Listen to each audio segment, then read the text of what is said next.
This episode was recorded immediately following the recent events in Sweden. The goal of this episode is to help contextualize these events and everything that's been happening in Syria since gaining independence. We hope to create a longer series of episodes that do a deep dive into Syria, starting from the early Assad days, through the revolution turned civil war, until today. Thank you.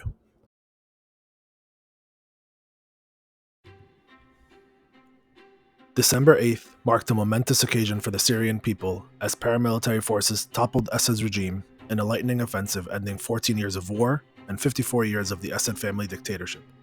This moment marked a new beginning for Syria and the Arab and Muslim world at large, but many challenges still lie ahead.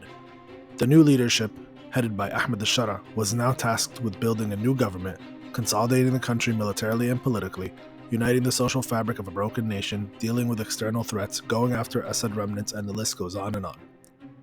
Of course, not everyone found this to be a joyous occasion. Within less than 24 hours, Israel invaded the buffer zone between Syria and Israel and carried out airstrikes. Iran's supreme leader, Ayatollah Khomeini, claimed that this was all a ploy by Israel and the United States. Countries like Turkey and Qatar have stood by the new government and have taken an active role in rebuilding the country's infrastructure and security apparatus. Just last month, Donald Trump officially lifted the sanctions on Syria, something Syria has long awaited and viewed as a consequence of the Assad regime. This opens new doors for economic opportunity and investment in the country. The Kurdish SDF have agreed to integrate with the Syrian army as well. Still, with all this, there have been issues, including a number of security incidents with Assad remnants, Druze militants, and of course, the Israelis. So what is the situation now, and where will it head in the future?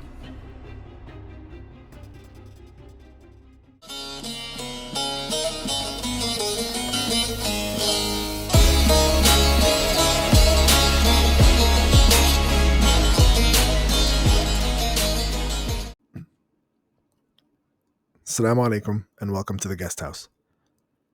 I'm your host Ismail, and today I want to talk about Syria. I wanted to kind of go over a lot of the events that have taken place in Syria since they gained independence in December of 2024 until today, and to kind of just try to wrap our heads around all of these events and understand exactly what's going on and really contextualize a lot of these things against a historical backdrop that can really get us to understand the full picture. I want to start with this quote from one of the greatest historians, Ibn Khaldun, who says, "Syria is the heart of the Muslim world." And the reason why I bring this up is because it really highlights just how significant and important Syria has been throughout history. It's not just something that's relevant in today's world or even in the last few years alone, but something that's always been an important and focal point of the world throughout history. Syria has been the place where every major empire that has sought global hegemony has sought to control. And so without further ado, I want to jump into this topic, starting from 2024, pre-independence, kind of lay out the scene of what Syria was like prior to their independence. And so just some data that I was looking at really shows just the dire situation that 14 years of civil war had created within Syria and the toll that it had taken on the country. And this is just kind of scratching the surface. For instance, the World Health Organization had said that 65% of the population required humanitarian assistance. The food prices had doubled just from the previous year, 2023, and its currency had devalued to 1/15 of its value from 2020, so only in 4 years. Additionally, Israel had attacked Damascus and other parts of Syria consistently over the years, claiming that it was going after Hezbollah and Iranian officials. But it also caused a lot of civilian deaths and injuries. It caused a lot of outages, caused tons of infrastructure damage, and airports were constantly shut down because of their attacks. Many cities in Syria were completely leveled after years of war with the Assad regime. There was hardly any major imports or exports going in and out of the country. Millions of Syrians had either fled to other countries since the beginning of the war or have been internally displaced. And the situation was just getting very dire. And so we saw in the months leading up to the eventual independence and the lightning offensive that protests were increasing all over the country, and particularly in places like Syria, which we'll talk about because it's been in the news in the past 24 hours. And so we eventually see this offensive by Hayat Tahrir al-Sham, which is the group that was led by Ahmed al-Shara, the current president of Syria. And they start taking city after city, and probably to their own surprise, found themselves being able to go all the way to Damascus. And so they did. And they took over Damascus, and they eventually toppled the Assad regime, and Assad fled to Russia. So what happens now in this aftermath, right? Immediately after all this, what are we seeing? For many people around the world, and for Syrians in particular, this was a very, very jubilant, joyous time. 54 years of one of the most horrific dictatorships that the Arab world has seen has come to an end. Something that people couldn't even comprehend probably a week prior or 2 weeks prior. I was in Turkey at the time, and I had heard people even a month before this all happened. I had heard Syrians talk, kind of, resolve themselves to the idea of staying in Turkey or some other country for the rest of their lives. They just couldn't fathom or conceptualize this idea that Assad would ever collapse within their lifetime. And then this happens. So this was a huge, huge relief for many Syrians. And they were extremely happy and optimistic, which is great to see. And being in Turkey, where the largest or one of the largest number of Syrian refugees were, the celebrations were very massive. And you can see the genuine happiness on the faces of the many Syrians that were there. And many of them actually did end up going back to Syria, which we'll get into as well. So in this immediate aftermath, within less than 24 hours, Israel invaded the buffer zone between the two countries. They attacked armed forces. They bombed weapons depots and even air bases under the guise of destroying, remnants of the Assad, arsenal. And of course, this is no longer Assad's things, right? So he's left the country. He's not taking it with him, obviously. So this was very clear that this was an intent to weaken the new Syrian government militarily and to ensure that they didn't have any serious capacity of immediate military power or to be able to build militarily. And this was an opportunity that the Israelis took to wipe out whatever little military capabilities the new Syrian government would have that was left behind by the Assad regime. Another thing we saw was the mass release of people from Assad prisons all across the country. Thousands of people being released from some of these horrific dungeons. Some of them, many, many stories deep into the ground. And obviously there were a lot of horror stories that had emerged once these people had started to come out. There was also the resuming of airlines. So Syrian Airlines reopens for domestic and international flights. It flew its first domestic flight, I believe, from Damascus to Aleppo. Turkish Airlines resumed flights between the two countries in January. Qatar Airways has plans to resume their flights in August. And diplomatic relations also between those countries quickly developed.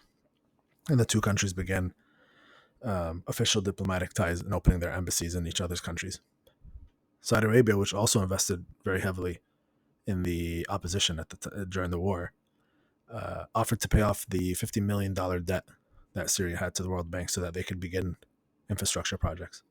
Until now, the estimate is that 1 million Syrians have returned home from various countries. Many of them, I would say, the largest contingency from Turkey.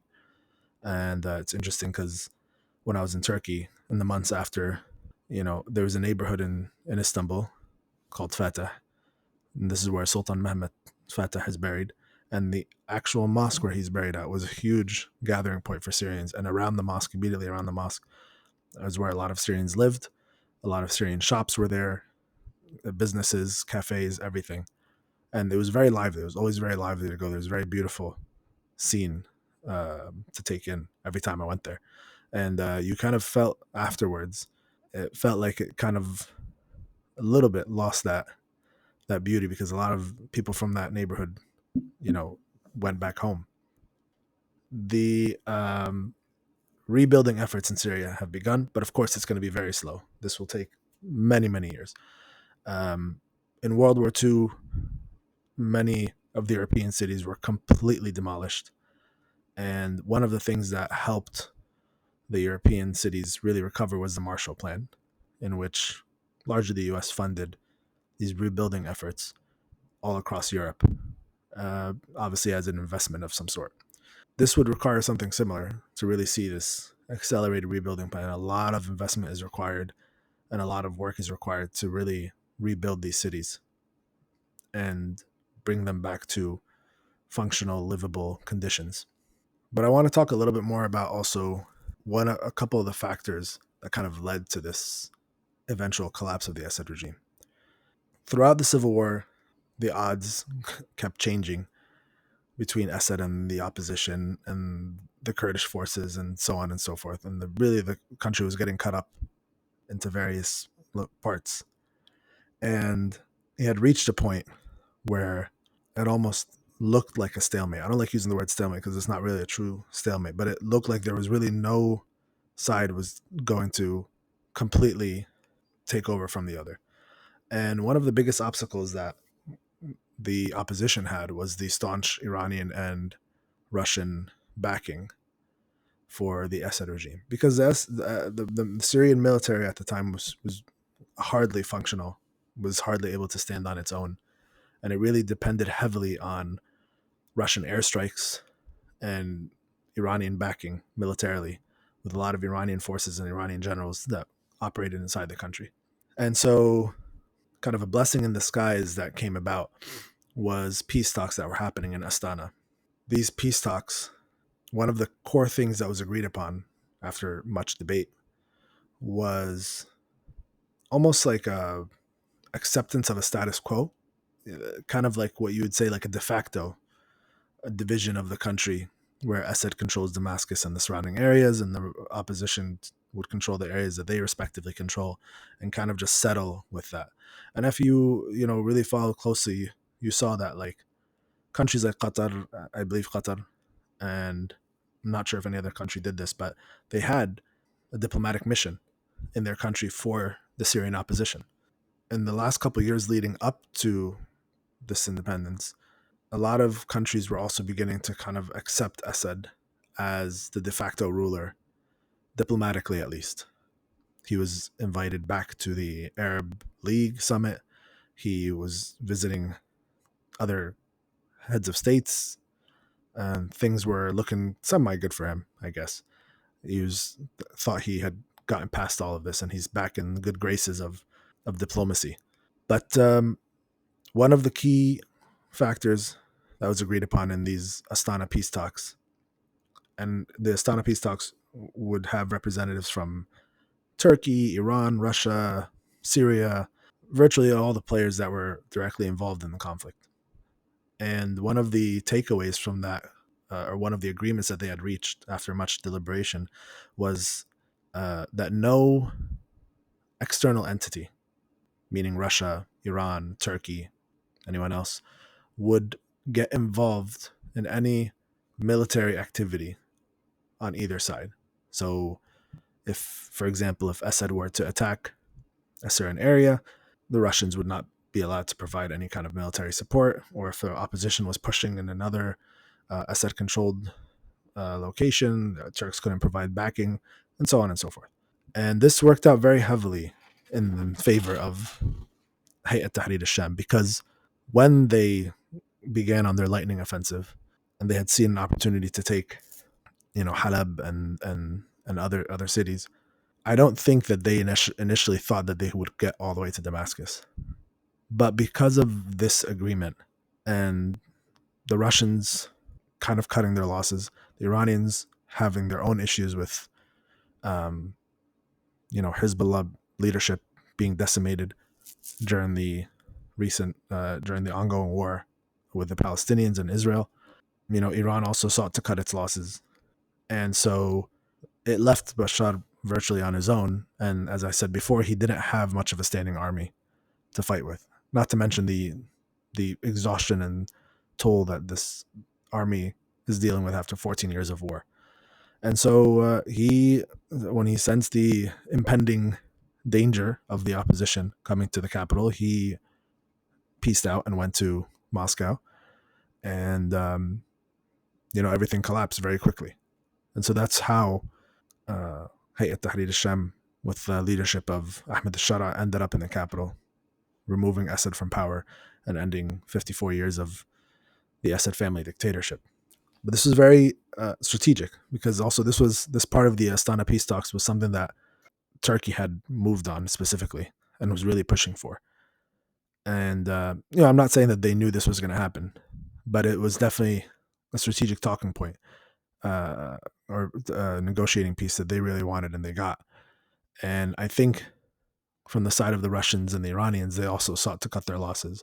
One of the issues that Assad was having was that he was sort of unwilling to engage in any kind of peace talks, and he was becoming more of a liability for the Iranians and the Russians. And there wasn't really any serious added value that Assad was providing for the Iranians and Russians at this point, this far into the conflict. And so I think, they cut their losses. Iran was dealing with its own issues. And Russia had sought guarantees for their port in Tartus, which is the only one of the only ports that the Russians have outside of the Black Sea area. And which was actually also one of the main reasons, really, that Russia heavily supported Assad, was to have control of this port, that they could refuel many of their warships, because the only other ones that they had were all the way on their east coast, which would take forever for them to come back around, 6 months to come back around. And then they had the Black Sea one. But the problem with the Black Sea ports was that it would still have to go through the Bosphorus, which is controlled by Turkey, who's a NATO member, and Turkey can easily leverage that against the Russians, especially as a NATO member. And it did, in fact, do so during the Ukraine and Russia war. We saw that being used as a serious negotiating piece as Turkey tried to balance itself between Ukraine and Russia. And it was dangling that kind of in front of the Russians as a potential negotiating piece. So for the Russians, the Tartus port is very strategic, and is a very key thing for the Russians, because it really is the only strategic port that they have in the Middle East, in the Mediterranean, and virtually in the world outside of the Black Sea region. And so they got assurances that they would, be able to keep that and kind of still control that. And so with that, they got what they wanted. The Iranians were too busy, and I think that's what kind of led to Assad being alone and unable to defend himself. So now I want to talk a little bit about some of the external actors or external players that are involved in Syria right now. And one of the biggest ones is Turkey, and to a lesser extent, Qatar. And Turkey has been heavily involved in Syria for a very long time. But definitely since the civil war has started, Turkey has invested both militarily and in other capacities in northern Syria specifically, and has a very strong interest in seeing a stable Syria. I think for Turkey, they're not particularly interested in whether the type of government that emerges from Syria, as long as Syria is able to stabilize itself economically, socially, rebuild its infrastructure, have a strong security situation, especially on the border. And I think this serves Turkey in two ways. Number one, its influence and international interests in the region, but also I think it serves them domestically. The reason why I think it works in Turkey's favor domestically is because, obviously, since the war, Turkey has been one of the largest recipients of Syrian refugees, as they share a 900-kilometer border. So many of them fled north into Syria, into Turkey, and most of them settled in cities like Istanbul, Gaziantep, and others. And so initially, in the early years, things were more or less fine in that regard. But economic downturn in Turkey has kind of created an excuse regarding Syrian refugees that they're largely to blame for this. This is a very classical, argument that you see. You see it here in the United States. You've seen it in many countries in Europe. Even in some countries in the Middle East. That oh, this is immigrants are coming to take our jobs. They're, ruining the fabric of our society. They don't work. They, all this kind of nonsense. And so the nationalist movement in Turkey had gained a lot of steam in recent years, and so much so that pretty much the number one talking point on their platform when they ran against current President Erdogan in the last election was to address the Syrian or the refugee crisis in the country. And when I say address, I mean that they had promised to basically get rid of many refugees, or most of them, all of them, whatever it is they promised. And they also highly exaggerated the number of refugees that were in the country. Some of them saying that there were 10 million refugees, some saying, even more. So trying to kind of create this atmosphere that it is largely because of refugees that Turkey is suffering domestically. And so even though Erdogan had won that election, I think he realizes that there's a growing sentiment that he needs to address regarding this. And so I think in his view, seeing a stable Syria and with that, Syrians being incentivized to go back, which they want to go back. Many of them have expressly said that they, would go back given any opportunity. And so since the war, like I mentioned earlier, since the war has ended, about 1 million Syrians have gone back, which is a very huge number. But the point is, if Syrians were to go back to a stable Syria, this would, in effect, decrease the economic pressure and political pressure on Turkey and on Erdogan, respectively. And this would kind of alleviate this issue that's coming against Erdogan. And so that's how I think it helps domestically. Internationally, Turkey sees this as an opportunity to increase its influence in the region, both militarily, economically, politically. They now have a new ally. Previously, Assad had essentially no ties. There were no ties between Assad and Turkey. And they've renewed now diplomatic ties for the first time in 13, 14 years. Turkish Airlines flights have resumed for the first time in 13, 14 years. Turkey now holds a leverage over, you could say, a political rival like Iran. Even though Turkey and Iran do have semi-decent ties with each other, they're still competitors for influence in the region. And so I think Turkey having this kind of control in Syria is very strategic for them.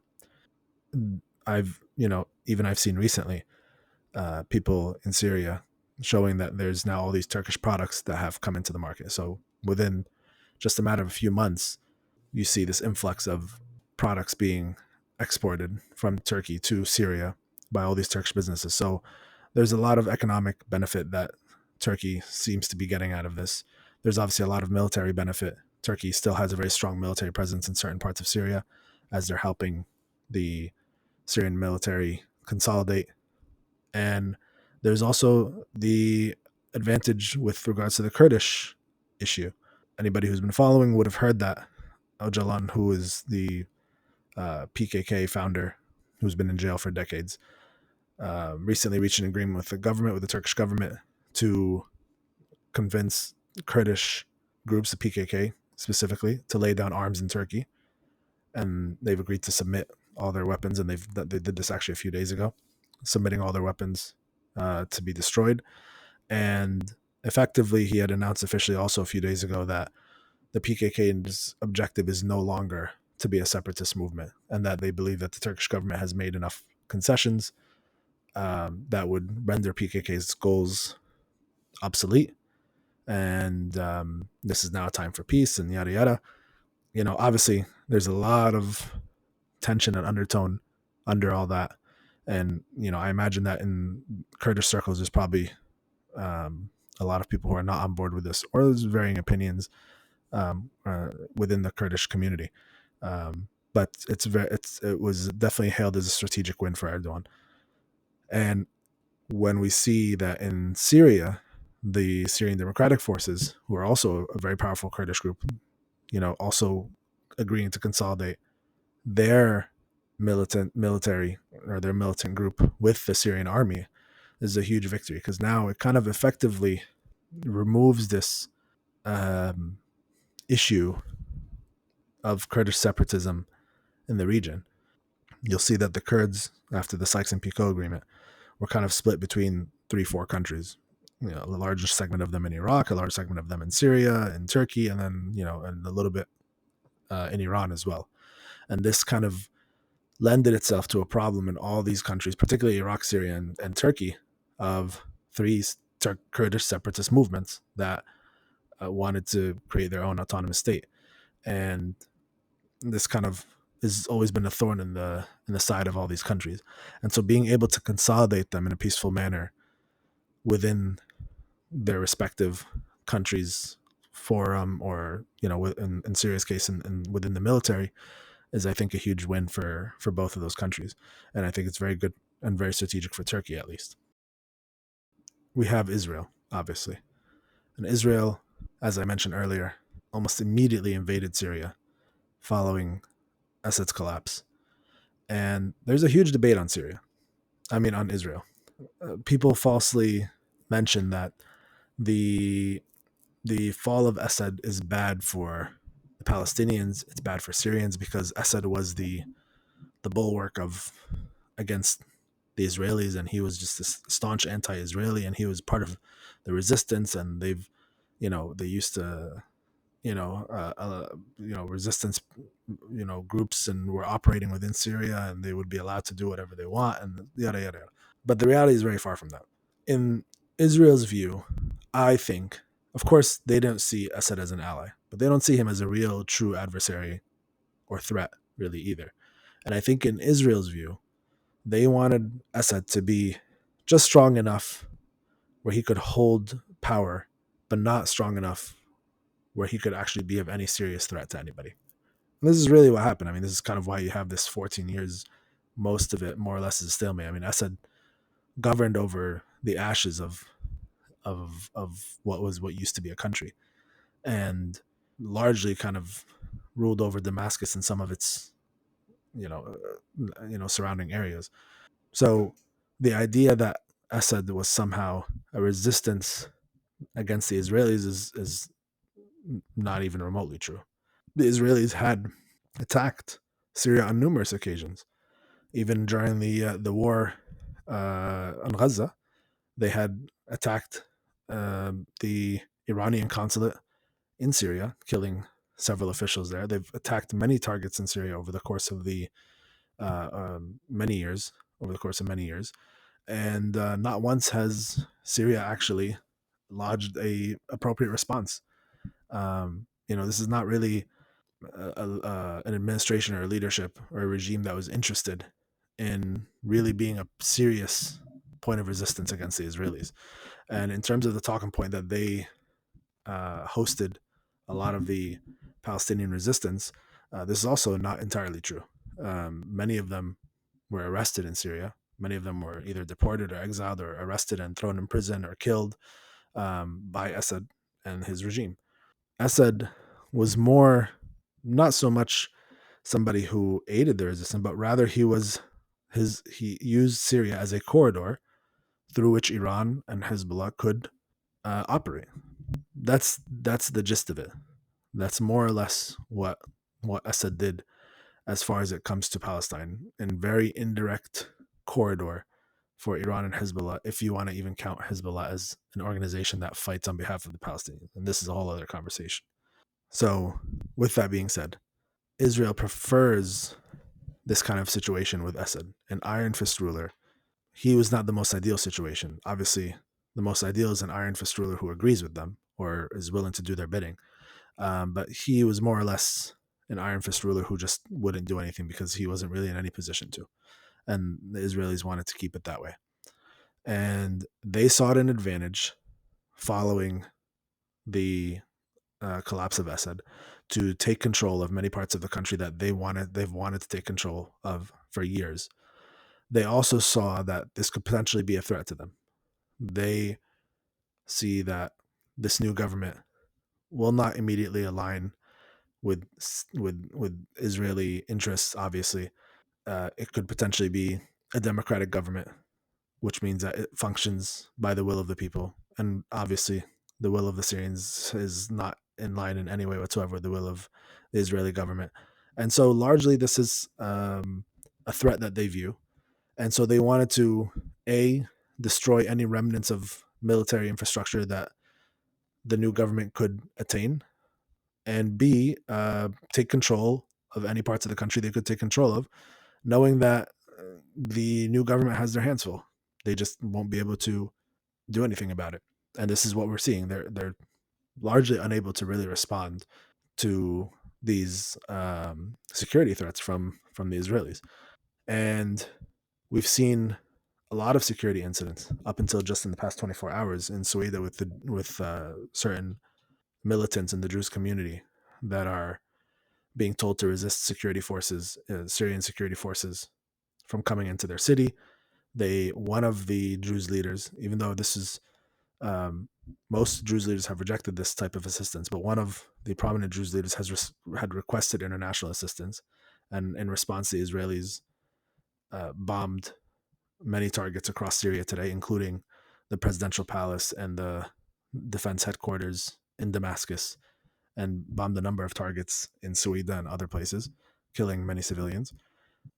These security incidents, more or less, you know, are keeping their hands full, the Syrian government. Earlier on, a few months ago, there was an incident with remnants of the Assad forces attacking and killing almost 70 Syrian security officers, and that was put down. And there's been incidents like these all around, and this is very likely, being antagonized by external actors. I wouldn't be surprised at all, especially Israel as culprit number one when it comes to this. But now I'd like to wrap up with a couple of closing thoughts. This episode, I wanted to kind of just give a very high level overview of everything that's been going on in Syria over the past 8-9 months. And the main reason for that is because there's so much that's being said about what's going on in Syria right now, both positive and negative, accurate and inaccurate.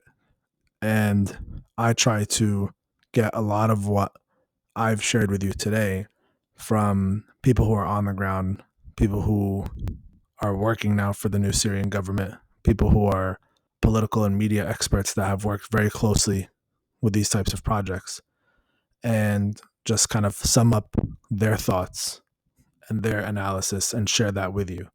And for the sake of time, I didn't cite every single individual that I've shared with you from, but I'm hoping to expand this into a longer series, but with the objective of actually bringing people on who have very in-depth knowledge and people who are very sincere and invested personally in this new project in Syria.